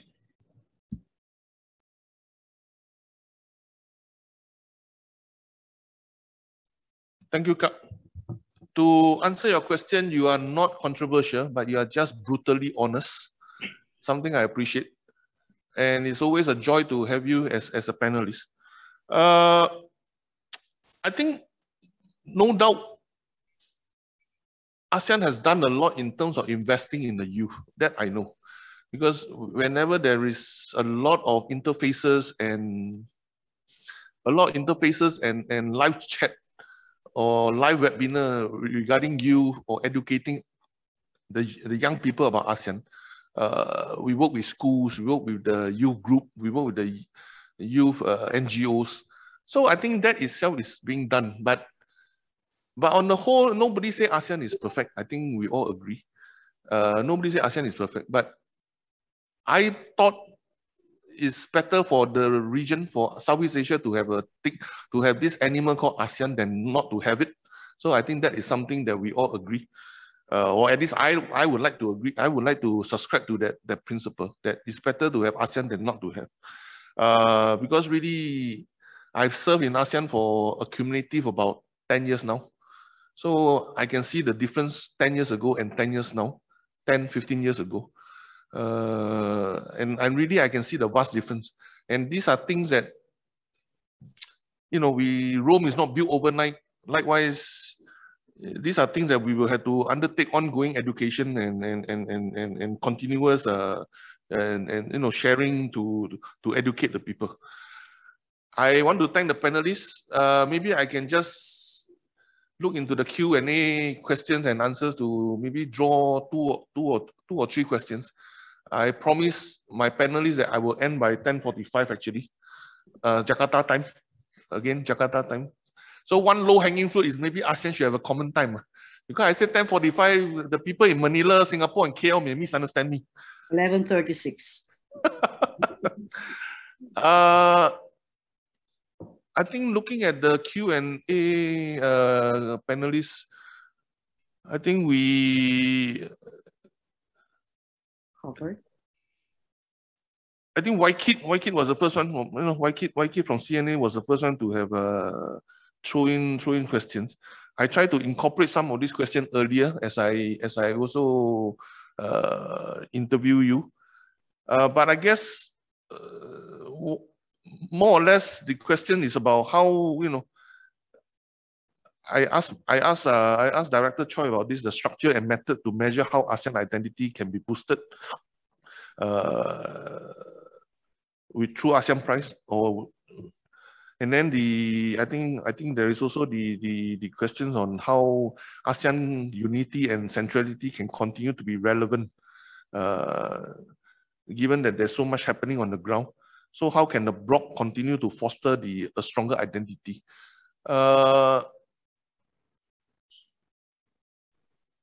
Dr. Choi, would you like to revisit some of this, or do you think whatever you share with us is enough? Sure, I think I can just add a little bit, especially on the second question. Yes, sir. Yeah. Go ahead. So, yeah, it's really early days to expect that the ASEAN Prize would have some measurable impact on the the identity of ASEAN. I think it's only in the 4th year, and it doesn't actually generate so much publicity yet. I think that it could do better. Yeah, so we all need to work on that. And similarly, agencies, media agencies can help us, I think, by promoting the ASEAN Prize as something worthy to be publicized more widely. I think in the coming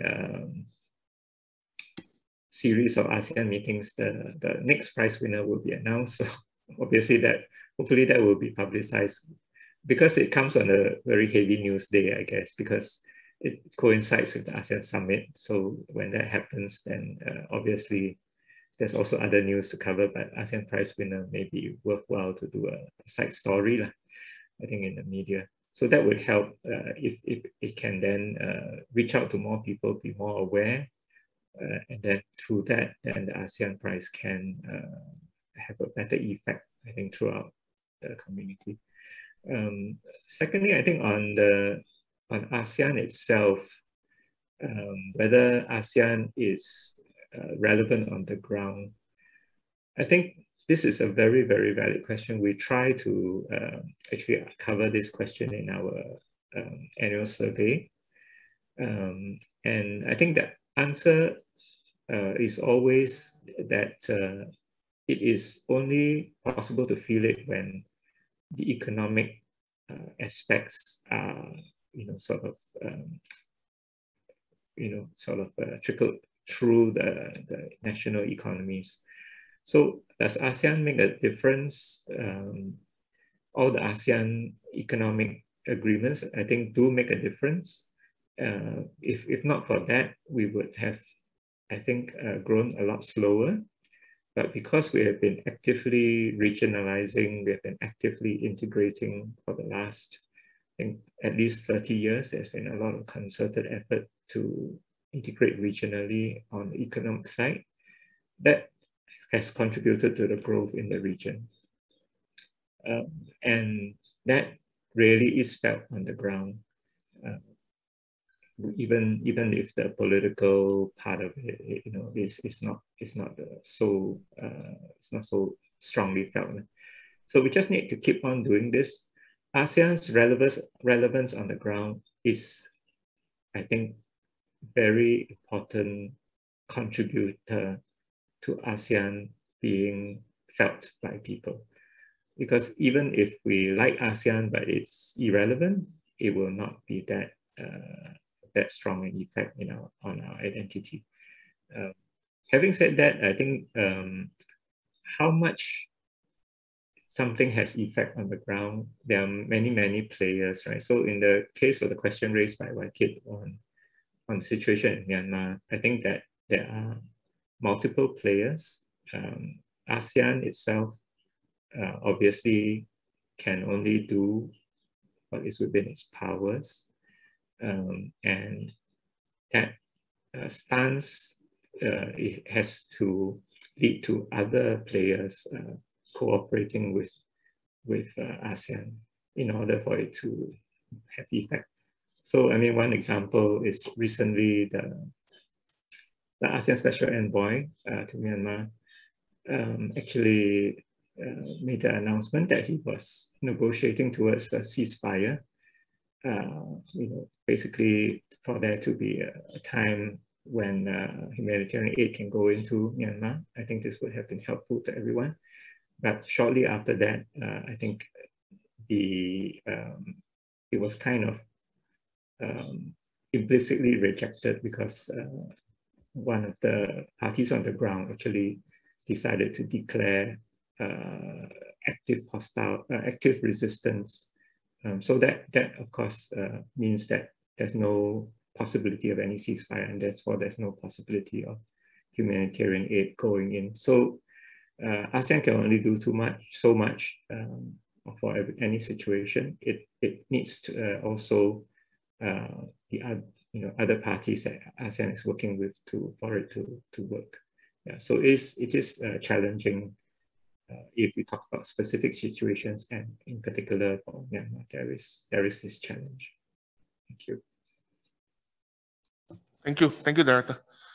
There are also questions asking about inclusive education, basic education. I think these are really, in a way, being answered by the panelists. These are ongoing.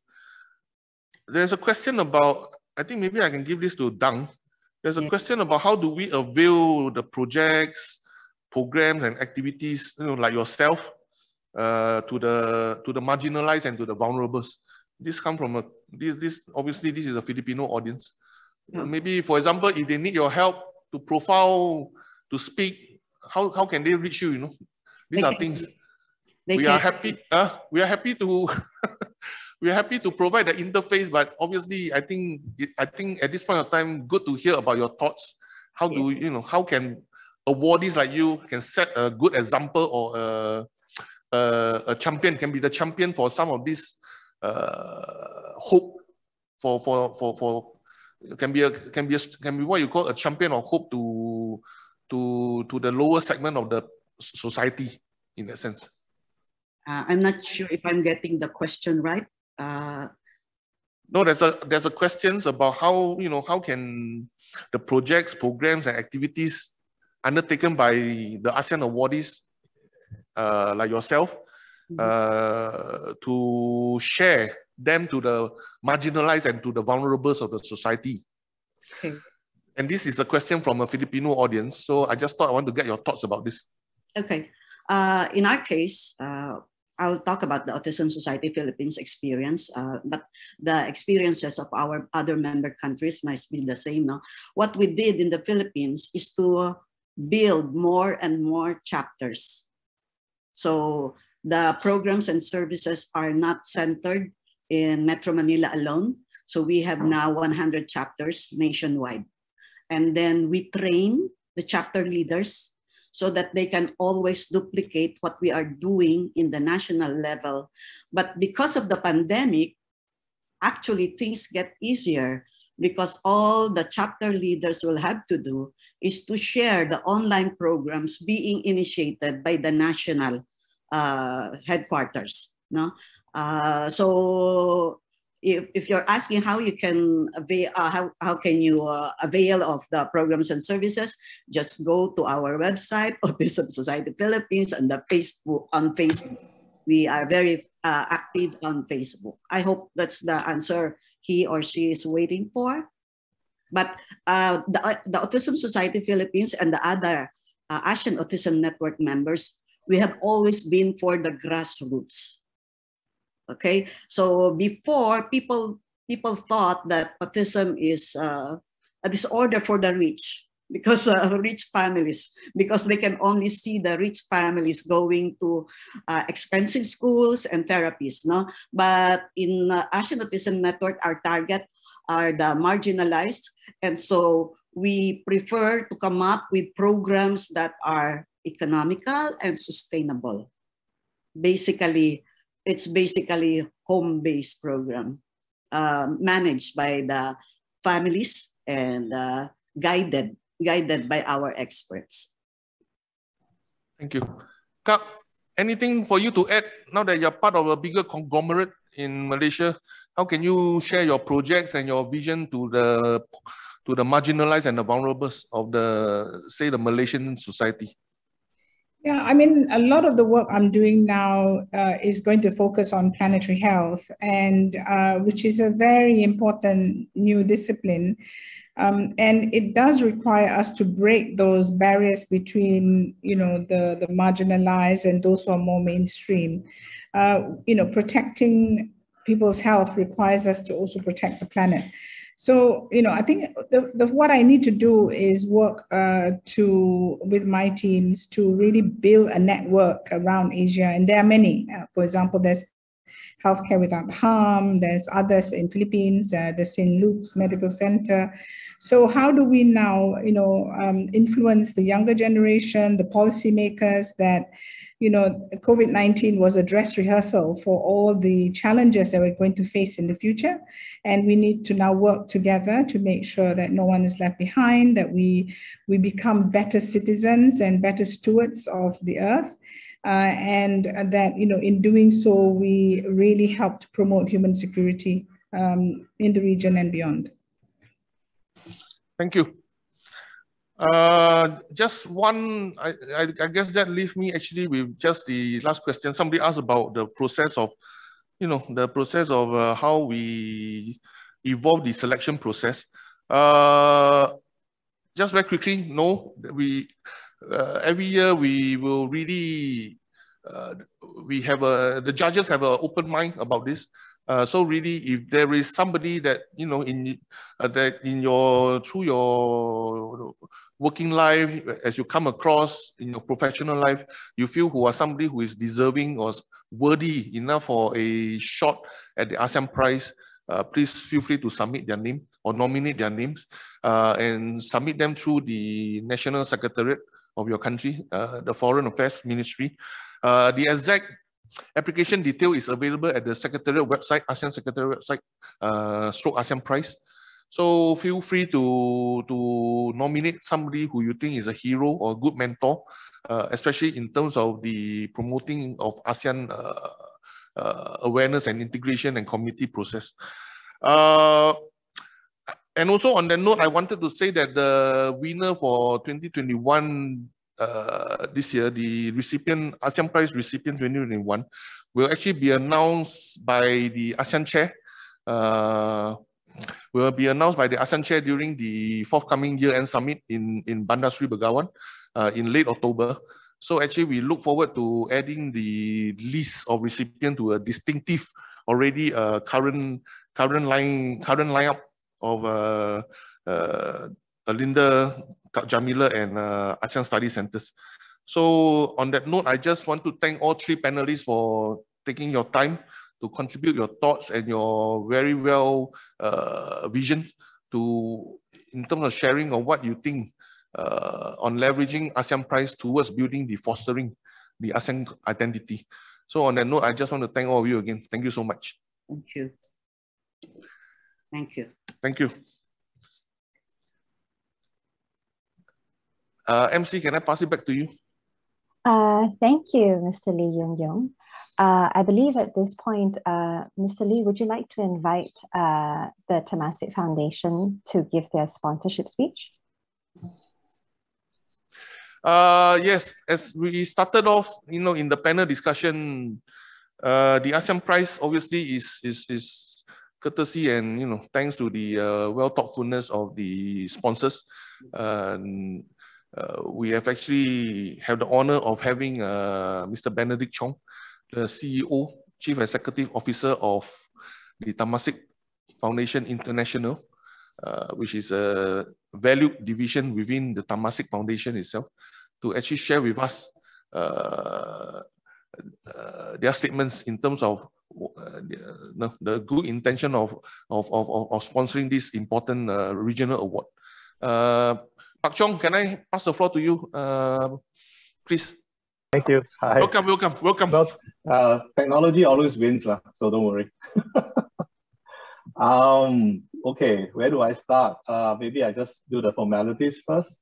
My greetings to the Secretary General of ASEAN, His Excellency Dato' Lim Jock Hui, to the founding trustee and managing director of Yayasan Hasanah, Dato' Shahira Ahmed Basari, to the Director for Community Affairs ASEAN Secretariat, Mr. Lee Yung Yung, and also to the panelists who are honored past recipients of the ASEAN Prize, Ms. Linda from the Philippines, Tan Sri Jamila from Malaysia, and the ASEAN Studies Center in ISIS, represented by Mr. Choi Shing Kwok. Good morning to everyone and all the participants. You know, I've been following this conversation in and out of the room and trying to listen to what all the three distinguished speakers have shared. And I must say, I am edified. I brought to a new level of appreciation of what ASEAN should be all about and is all about. I'm happy to join you all, and it's all, including the participants and also the recipients of the ASEAN Prize in the past, as well as leaders and friends of ASEAN. Now, let me take a few minutes, if I may, to try and share why Temasek Foundation is involved in this. Temasek Foundation is set up by Temasek Investment Company. I think many of you already know that name, so I don't want to talk about it too much. But Temasek Foundation, we focus on social resilience, international collaboration, and this new area that Tan Sri Jamila was talking about, sustainability and livability, planetary health. From across Asia and beyond, we work with partners to provide a platform for leaders to exchange ideas, build capabilities in healthcare, in education, in urban management, in crisis response, and in public sector leadership. We are honored to be given the opportunity to foster this deepen ASEAN unity and further its achievements by supporting the ASEAN Prize with Yayasan Hasanah. We have witnessed how the idea of ASEAN has taken firm roots since its inception. It has become not just an irreplaceable piece of regional architecture, spanning economic as well as social cultural aspects, but it has also won over many hearts, many minds of our peoples in our ASEAN regions. As many of you have already discussed, important steps have been made to strengthen our shared ASEAN identity and foster regional collaboration to build a more resilient, a more inclusive ASEAN. Community building is by nature dynamic and complex, right? The ASEAN Prize goes beyond physical infrastructure or organizational frameworks. What we seek to do is to build the social capital, the emotional capital, if I can call it that as well, more importantly, to support our collective efforts to bring people together, to foster people-to-people trust, engagement, and relationships. This social capital, we feel, lies at the core of how our community will function and thrive. It will be a springboard for us to mobilize all sorts of resources and coordinate appropriate responses to challenges that will face us in ASEAN, and this can only supplement the role played by our governments and our state agencies. For a decade, the Temasek Foundation has been focusing also on promoting dialogue, strengthening connections, and bridging communities to be more resilient in the face of rapid and complex challenges. This is especially important at the time when the world is now in the grips of this pandemic. And again, I quote Tan Sri Jamila when she says, this pandemic is a dress rehearsal of what our challenges are that are going to come, they're going to hit us in the near future. The recipients of the ASEAN Prize have shown us the way. if you listen to the three of them, you can not be inspired. You must be inspired, right? I think nobody will deny that. And through their respective endeavors in their respective fields of influence, they have shown what is possible, what is aspirational, and what is real. And I would like to take this opportunity to commend all of you for your success. This has been a very meaningful webinar for me. Many insights, many lessons I've learned. And my team colleagues are also dialed in. We have learned from all of you, from also the questions asked by the participants. And I hope this has been a same experience for all of you participating in this webinar. I would like to encourage everyone to continue to connect with each other, with the peoples of ASEAN across our borders, so that we can build a more resilient, more inclusive community in ASEAN. And we can look forward to this better and shared future for the ASEAN region and beyond. With that, I thank you for your time, and thank you for ISIS for organizing this. Thank you very much.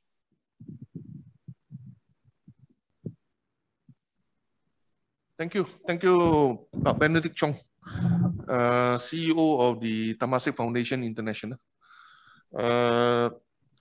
We also have the Yayasan Hasanah as sponsors, and Datuk Shahira has actually not been able to do this in live, but then she has contributed a video. And can I invite ISIS colleague to play the video? Thank you.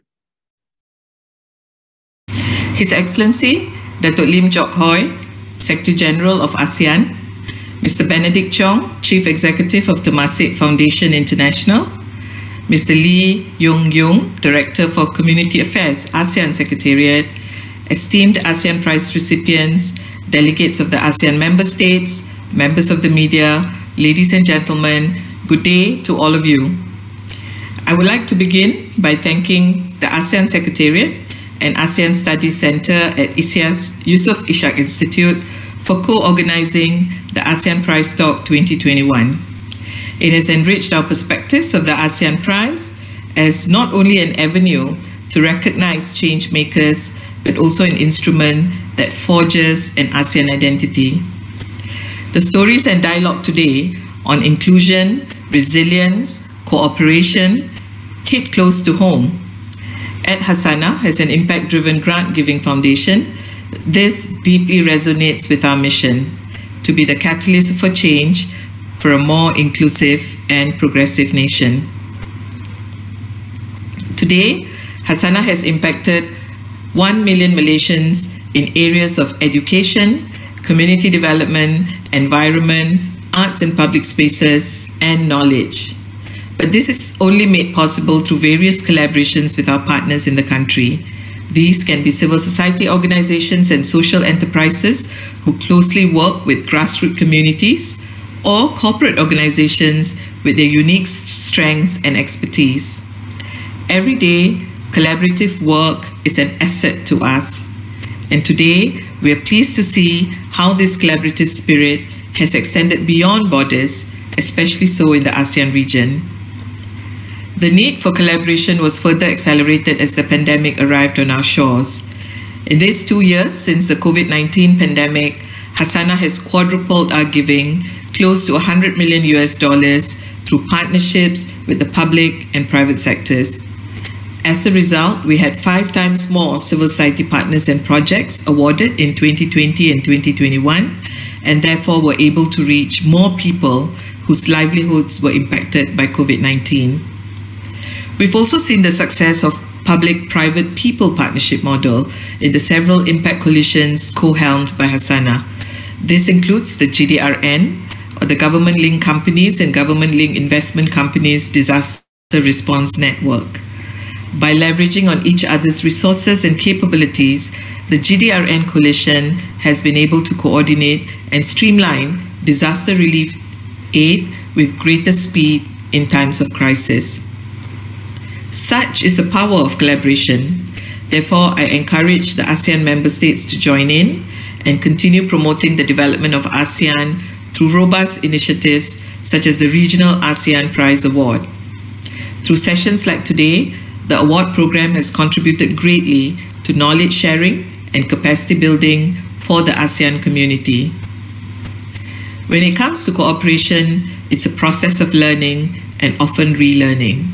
It's a journey that knows no egos or logos, rising beyond boundaries. Thank you to all award recipients of years past for your contributions and the ASEAN community and Secretariat as award organizers. We are very pleased to support the ASEAN Prize Award and acknowledge key players in the ecosystem that are making a great difference. Through the ASEAN Prize, we are humbled to be part of recognizing and empowering capacity building efforts in the region and beyond. With that, I thank you all once again.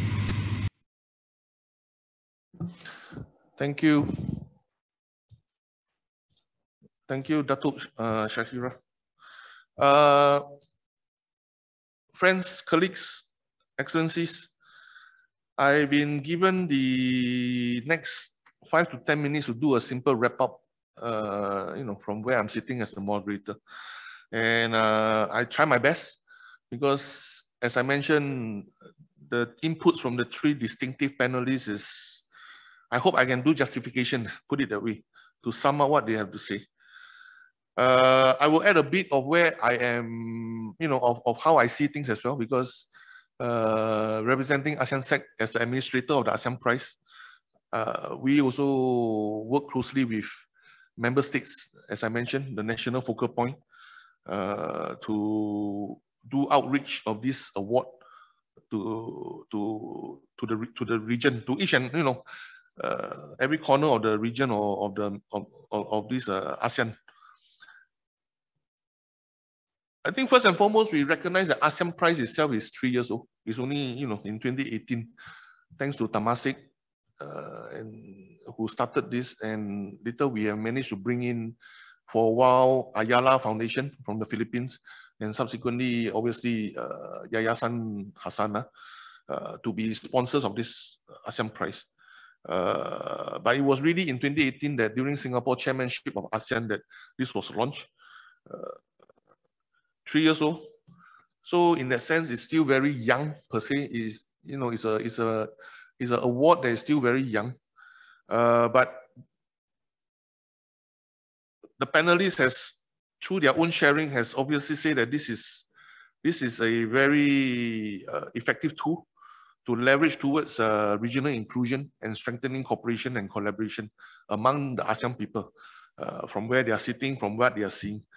Because I think as what Dang and what Kak Jamila brought up, as a recipient, they find that the ASEAN Prize has given them that kind of legitimacy and credibility to allow them to engage more with the regional governments, as well as their own national ministries and public service. And thus, in that sense, giving more regional recognition to the sector that they are advocating for and the work that they are working on.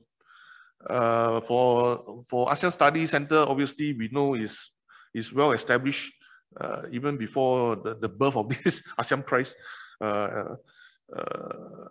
So much work has already been done in terms of adding to the credibility and reputation of ASEAN Study Center. But on the individual basis, yes, I wanted to highlight this, that it gave individual awardees like Dang and Kak Jamila that credibility to engage more with the regional governments. ASEAN Prize obviously is a very good tool, mechanism to allow the connection and the more synergizing of work, especially as we talk about cross sectors today, because there is no more operating under a silo specific way of doing things. It's really a cut across, whether it is even for COVID, it's not just no longer public health, but actually it's also about the environment that we live in. It's also about our personal hygiene. So there are so many things that actually cut across. And yes, ASEAN Prize itself is that kind of good mechanism, good tool to connect and synergize work among the various expertise, views, and ideas. And what we hope actually is to optimize this award to not just work in terms of fostering regional identity, but also to actually enhance local, national capacity when it comes to optimizing resources, manpower, and also talent. But one thing I wanted to just also special highlight, and I totally agree with Director Choi, is that as we talk about an inclusive ASEAN identity, it will take time because obviously the region is still fairly young. Most of the member states are still only about 50 to 70 years old. Indonesia is 76 this year. I think likewise the Philippines, if I'm not mistaken. But Singapore is only 56. So in a sense, the region is still fairly young. And obviously ASEAN is very diverse. So it will take time. And if used properly, ASEAN Prize can be a really good tool to work together to bring that collective awareness and sense of belonging together. Because as I mentioned, I can only speak on myself. When I as a football fan, I don't just support Singapore, but I support anything that represents ASEAN. And we all hope that as we build towards the hosting of the World Cup, if we may, fingers crossed, of football, this will become a reality. It adds excitement. It brings the young people together. It also create a kind of buzz and robustness of furthering using sports as a good way, or even music or food or whatever. So ASEAN Prize is really a good way for us to leverage upon. And this is what I have pretty thought I sum up. I welcome additional thoughts by my by my distinctive panelists if I leave out anything. But by and large, we all recognize ASEAN can do better. This is taking into consideration what Jamila has mentioned in terms of certain aspect, whether it is illegal migration or refugees. But like I say, using my own experience again, comparing ASEAN 15 years ago and now, there is a lot more attention, more resources, and more awareness of what ASEAN is doing. So in that sense, I'm quite glad to play my small part in furthering the ASEAN community process, along with my distinctive panelists, and also with the participation of all my audiences. So this is why I'm glad that this takes place. And yes, to Pak Chong and also to Madam Shahira, thank you for throwing your weight behind. We hope that as we go further, we can hear more from Temasek Foundation and Yayasan Hasana. So with that aside, I just wanted to really pass it back to the MC this time for real. Nadim, please. Thank you, Mr. Lee. I would now like to invite our speakers and sponsors to turn on their cameras for a group photo. Please look straight at your camera and smile. So if everyone is on screen, 3, 2, 1. Thank you, everyone. We have now come to the end of the program for the ASEAN Prize Talk 2021. On behalf of the organizers, please allow me to express our deep appreciation to all speakers and participants for joining us this morning. A big thank you also goes out to the 2 ASEAN Prize sponsors, Temasek Foundation of Singapore and Yayasan Hasana of Malaysia, for their generous support and contributions to ASEAN community building. With that, we wish you a pleasant day. Stay safe and stay healthy.